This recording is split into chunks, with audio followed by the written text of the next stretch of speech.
નમસ્તે, જય શ્રી કૃષ્ણ. હું છું પારુલ આહિર અને તમારું સ્વાગત છે મારી ચેનલ પર. એવી પ્રોડક્ટ વિશે હું તમને કહીશ. મે બી તમારા માટે પણ ઇઝી થઈ જશે, તમારા બાળક માટે ઘણું યુઝફુલ થશે, તો જોતા રહેજો. સૌથી પહેલી પ્રોડક્ટ છે બેડ પ્રોટેક્ટર સીટ. તેમાં 3 સાઇઝ આવે છે, સ્મોલ, મીડિયમ ને બિગ. તો મેં આ બિગ સાઇઝ લીધી હતી. આ મારા લગભગ હાફ બેડ ઉપર આરામથી કવર થઈ જાય છે અને હું લગભગ 2.5 વર્ષથી આ કન્ટિન્યુ યુઝ કરું છું.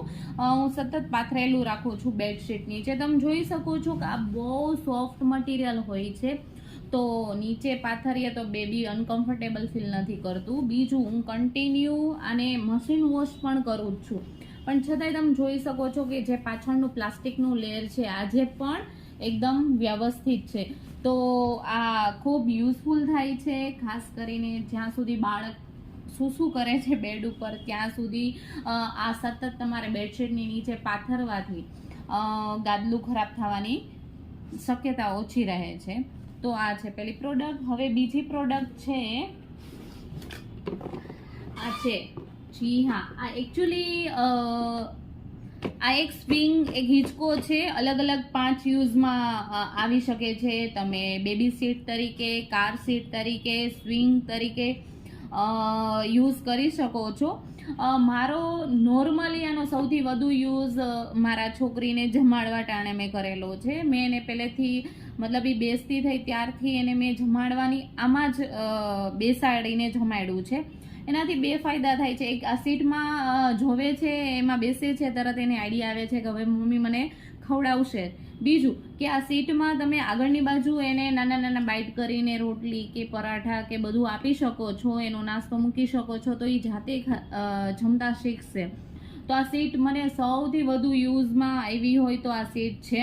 અને ખરેખર તમારા બાળકને જો સારી હેબિટ પાડવી હોય બેસીને જમતા શીખવાડવાની, તો આ સીટનો ઉપયોગ તમે જરૂર કરજો. અને મજાની વાત છે કે આ જે હું પ્રોડક્ટ્સ તમને કહું છું એ નોર્મલી મીડિયમ પ્રાઇઝમાં અથવા તો લો પ્રાઇઝમાં હશે કે તમે આરામથી લઈ શકો. તો આ પ્રોડક્ટ પણ તમે જરૂર યુઝ કરજો. ઘણી બધી બેબી સીટ આવતી હોય છે, પણ એ ઘણી મોંઘી આવતી હોય છે અને આનો મલ્ટી યુઝ છે, તો તમે આને લઈ શકો છો. ત્રીજી પ્રોડક્ટ છે આ મેટ. યસ, આ પ્લે મેટ છે. બાળકને રમવા ટાણે તમે નીચે ફ્લોર ઉપર પાથરી શકો છો. તમે જુઓ છો કે આટલા બધા લેયર છે, એટલે અને આટલું જ ફોલ્ડેબલ છે, એટલે તમને આને સાચવવામાં પણ સહેલી છે. મજાની વાત કે આ બેબીઝને બહુ ગમે છે. આની પર નાની પ્રિન્ટ હોય છે, અલગ સ્ટીકર્સ હોય છે, ફ્લોર ઉપર આરામથી પથરાઈ જાય છે અને આટલું જાડું હોય છે. તો પ્રોટેક્ટિવ પણ છે. જ્યારે બાળક રમતું હોય તો અથવા તો હાલતા પડે તોય આની ઉપર પડે તો વાંધો ન આવતો, એને લાગે છે ઓછું. બીજું, નીચે આપણા ફ્લોર ઉપર પોતું વ્યવસ્થિત થયું હોય, ના થયું હોય, કે કચરો હોય, ધૂળ હોય, બેક્ટેરિયા હોય, તો આ સીટ પાથરીને પછી એની ઉપર રમાડો અથવા તો એને જમવા બેસાડો ત્યારે નીચે આ પાથરો, તો બાળક નીચે જમવાનું ઢોળી દેતું હોય છે અને પછી વીણીને ખાય છે.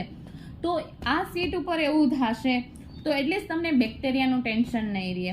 અને આ પણ વોશેબલ છે. તમે આરામથી આને અઠવાડિયે પાણીથી શેમ્પૂ વોશ કે કોઈ બી પ્રોડક્ટથી વોશ કરી શકો છો. તો આ તમારે સૌથી વધુ, મેં ઓલરેડી આ મારી બેબી 2.5 વર્ષની છે અને મેં હમણાં જ આ બીજી સીટ લીધી છે. એક સીટ મેં ઓલરેડી એટલી બધી યુઝ કરી છે કે ઘસાઈ ગઈ છે. તો એ સીટ પણ મને એટલી યુઝફુલ થઈ છે અને આ પણ થઈ છે. પેલી સોફ્ટ મટીરિયલમાં હતી, હું સંકેલીને રાખી શકતી હતી. આ ફોલ્ડેબલ છે, તો આ જગ્યા ઘરમાં ઓછી લેશે અને સૌથી વધુ યુઝમાં આવશે અને બાળકને પણ એક ઇઝી થઈ જાય છે આની સાથે, આની ઉપર રમવાનું. તો આ છે, તમને પણ યુઝફુલ આવશે. અને એ પછી મારી ચોથી પ્રોડક્ટ છે ટોયલેટ સીટ. યસ, બધા મમ્મીની આ પ્રોબ્લેમ હોય છે કે બાળકને પોટી કરતા કેમ શીખવાડવું, એને સ્ટૂલ પાસ કરવા ટાણે.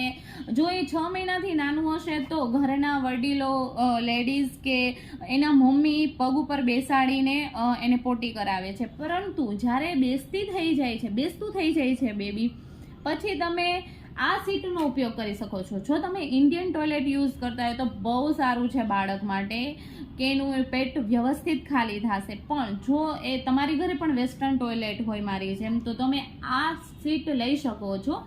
વેસ્ટર્ન સીટ ઉપર આરામથી આ તમે મૂકી અને સીટ ઉપર રાખીને આની ઉપર બેબીને બેસાડી શકો છો. બેબી બહુ કમ્ફર્ટેબલ રહે છે, આની પર બેસવામાં મને બિલકુલ પ્રોબ્લેમ નથી થતી. તો આરામથી આ સીટને પણ તમે રેગ્યુલર વોશ કરી શકો છો. એનાથી બેક્ટેરિયા મરી જશે તો તમને ટેન્શન નહીં રહે. બીજું કે આ સીટ પર બેસવાની બાળકને આદત પડી જાય છે. તમે રેગ્યુલર સવારે ઉઠે ત્યારે તમે આની ઉપર બેસાડો તો એ શરૂઆતમાં એને શું કરવામાં પણ આ સીટનો યુઝ કરો, પછી એ ધીમે ધીમે ટેવાઈ જશે. એટલે રોજે રેગ્યુલર વ્યવસ્થિત પોટિયામાં કરી લેશે. તો મોટું આઈ થિંક 5 વર્ષ સુધી પણ જો તમે ઈચ્છો તો આ ટોયલેટ સીટનો ઉપયોગ કરી શકો છો. ને આ સસ્તામાં સસ્તી ટોયલેટ સીટ હતી, તો આરામથી આની પાછળ તમારે વધુ પૈસા વાપરવાની કોઈ જરૂર નથી.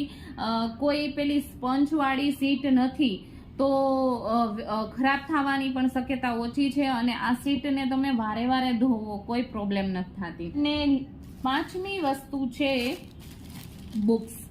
જી હા, તમારા બાળકને અલગ અલગ સ્ટોરી, અલગ અલગ કાર્ટૂન, અલગ અલગ પ્લે કાર્ડ કે એવું બતાવો. હું નોર્મલી આ બુક યુઝ મેં કરેલી છે. આ સોફ્ટ મટીરિયલની હોય છે.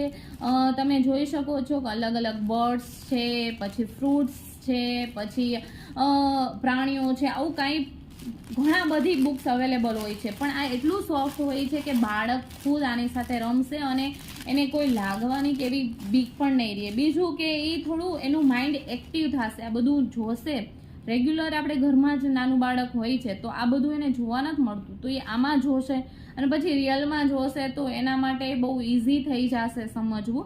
તો મારી એવી એડવાઇસ રહેશે કે દરેક મમ્મીએ આવા ઘણી બધી બુક્સ બજારમાં અવેલેબલ હોય છે, તો તમે કોઈ બી પણ આવી રીતના કાપડ મટીરિયલમાં બનેલી બુક્સનો યુઝ જરૂર કરજો, જે એના માઇન્ડ ડેવલપમેન્ટ માટે પણ બહુ ઉપયોગી હોય છે. તો આ 5 પ્રોડક્ટ મને તો બહુ ઉપયોગી થઈ છે. આઈ હોપ કે તમને મારી આ એડવાઇસ કામ આવશે, તમને ગમ્યું હશે મારો વિડીયો. તો મારા વિડીયોઝને અગર ગમેલો હોય તો કમેન્ટ કરવાનું, લાઈક કરવાનું ભૂલતા નહીં. મારી ચેનલને સબસ્ક્રાઈબ કરજો, મને ફોલો કરજો અને ફરી મળીશું નેક્સ્ટ વિડીયોમાં. જય શ્રી કૃષ્ણ, આવજો.